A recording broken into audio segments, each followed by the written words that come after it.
नमस्कार, निलिमा चॅनलवर आपलं मनपूर्वक स्वागत आहे। आजच्या भागात आपण पाहणार आहोत मुळगाची पूड। दक्षिण भारतातील प्रसिद्ध अशी पॉडी चटणी किंवा ज्याला आपण गन पावडर म्हणतो ती आपल्याला सर्वांनाच माहित आहे।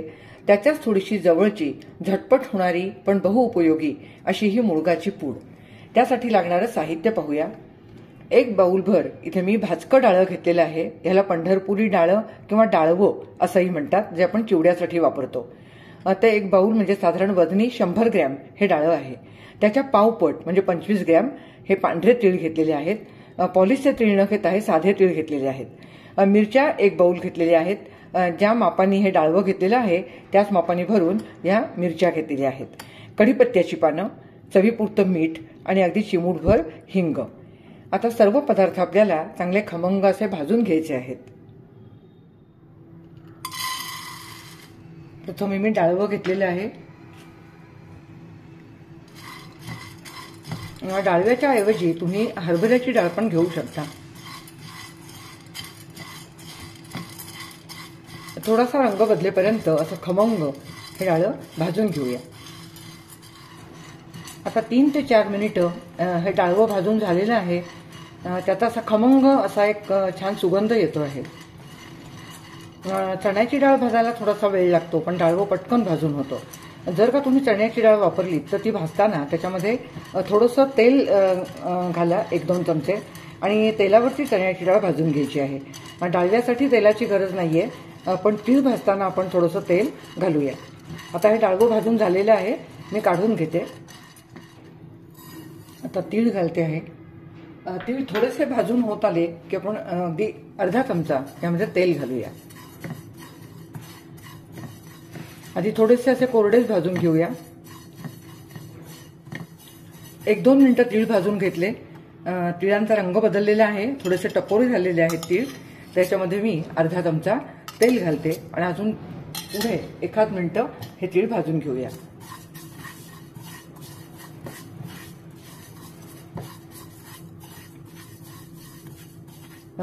तिळामध्ये तेल घातल्यामुळे चटणीला थोडासा ओलसरपणा येतो। तर पहा, आता तिळांचा सुद्धा असा खमंग असा सुगंध येतो आहे। रंग पण बदलला आहे। तीळ शक्यतो साधे घ्या, पॉलिशचे घेऊ नका, त्याला चांगला खमंग असा स्वाद असतो। आता हे तीळ काढून घेते। कढीपत्त्याची पानं भाजून घेऊया। अगदी छान बारीक पानांचा सुगंधी कढीपत्ता मिळालेला आहे। चटणीला खूपच छान स्वाद येईल। कढीपत्ता तुमच्याकडे थोडासा सुकलेला असेल तो चटणीसाठी घेतला तरी सुद्धा चालेल। आता ही पानं ताजी असल्यामुळे चांगली कुरकुरीत भाजून घ्यायची आहेत। कढीपत्ता भाजताना तेल घालण्याची अजिबात गरज नाही, कारण तीळ भाजताना थोडंसं तेल जे पॅनला राहिलेलं आहे तेवढं पुरेसं आहे। कढीपत्ता कुरकुरीत होईपर्यंत भाजून घेऊया। कढीपत्ता चांगला कुरकुरीत झालेला आहे, आता काढून घेते।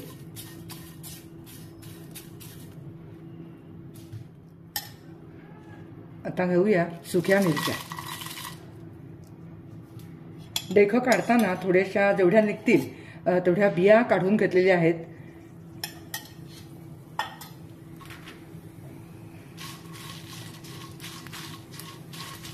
सुक्या मिरच्या असल्यामुळे चांगल्या कुरकुरीत आहेतच, पण जर का थोड्याशा भाजून घेतल्या तर त्या चटणीमध्ये चांगल्या बारीक होतात आणि मिळून येतात।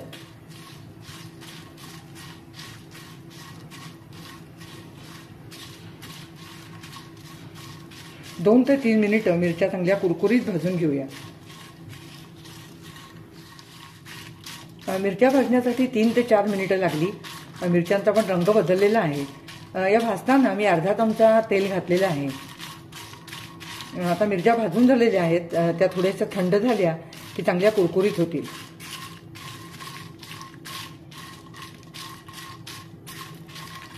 मिरच्या पण काढून घेते आणि हिंग आपल्याला तसाच घालायचा आहे, तो तळण्याची गरज नाहीये। हिंग आणि मीठ आपण चवीप्रमाणे हे ग्राइंड करताना घालूया। मिरच्या भाजून झालेल्या आहेत। आता गॅस बंद करते आणि मिरच्या एका डिशमध्ये काढून घेते। मिरच्या डिशमध्ये काढून घेतल्या. आता आपण जे भाजून घेतलेले पदार्थ आहेत ते सर्व थंड करून घ्यायचे आहेत. यामध्ये आता चवीपुरतं मीठ आणि थोडीशी हिंगाची पावडर. तर पहा, आता हे सर्व पदार्थ थंड झालेले आहेत. थोडंसं नॉर्मल टेम्परेचरला येईपर्यंत हे सर्व पदार्थ थंड करून घ्यायचे, कारण त्याच्यामध्ये तीळ आहेत आणि त्यामुळे या पावडरचा अगदी गोळा होऊ शकतो जर का आपण गरम गरम ग्राइंड केलं तर. म्हणून हे सर्व नॉर्मल टेम्परेचरला येईपर्यंत थंड करून घेतलेले आहे. आता एका मिक्सरच्या भांड्यामध्ये घेते आहे आणि याची पावडर करून घेऊया. आधी आपण एवढेच पदार्थ ग्राइंड करून घेऊया. थोडंसं फिरवून झालं की मग त्यामध्ये सुक्या मिरच्या घालूया. हे थोडंसं फिरवून घेतलं. आता यामध्ये सुक्या मिरच्या घालूया.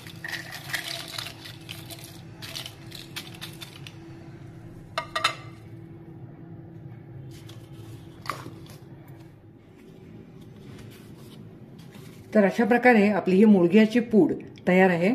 एका बाउलमध्ये काढून घेऊया.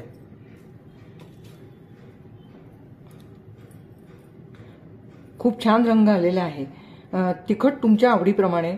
तुम्हाला जर काही चटणी अगदी खूप तिखट हवी असेल तर तुम्ही सुक्या मिरच्यांचं प्रमाण वाढवू शकता.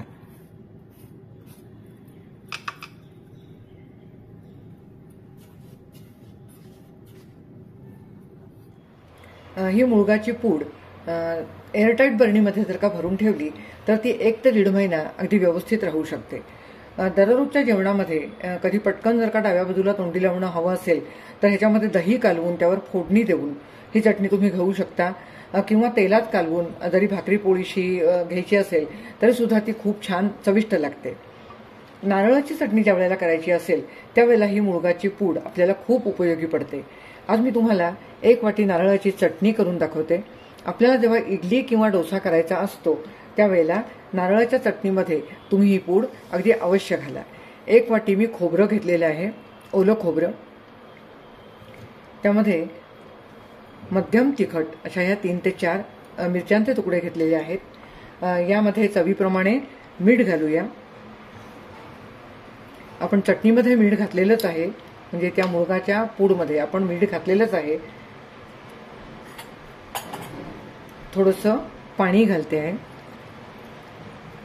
यामध्ये कोथिंबीर घालण्याची गरज नाहीये, कारण कोथिंबीरीमुळे रंग हिरवा येतो आणि आपल्याला जर का मुळगाची पूड वापरून जर काही चटणी करायची असेल तर तो त्याचा जो रंग आहे लाल तिखटाचा तोच चटणीला आला पाहिजे. म्हणून आपण ह्याच्यामध्ये कोथिंबीर वापरायची नाहीये. आता हे मिक्सरवर वाटून घेऊया. आता ही नारळाची चटणी फिरवून घेतली. यामध्ये मुळगाची पूड 2 चमचे. जर का 1 बाउल किंवा 1 वाटी आपण खोबरं घेतलं तर त्याला 2 चमचे साधारण पावडर घालायची. मी आज थोडंसं यामध्ये दही घालते आहे. दही ऑप्शनल आहे. तुम्ही लिंबू पण पिळू शकता.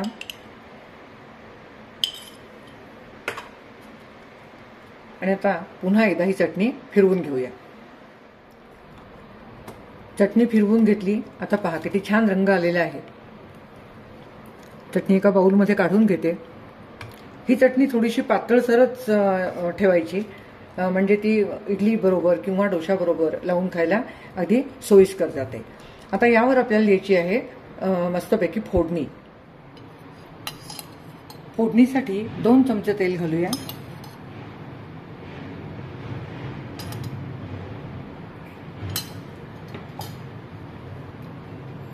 राई पहा मी अगदी बारीक घेतलेली आहे. ढोकळ्यासाठी किंवा चटणीसाठी फोडणी करताना अशी ही बारीक राई छान दिसते.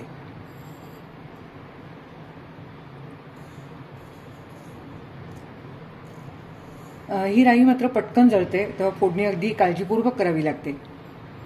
राई घालते. राई तडतडली, थोडंसं जिरं घालूया आणि अगदी पाव चमचा हिंग.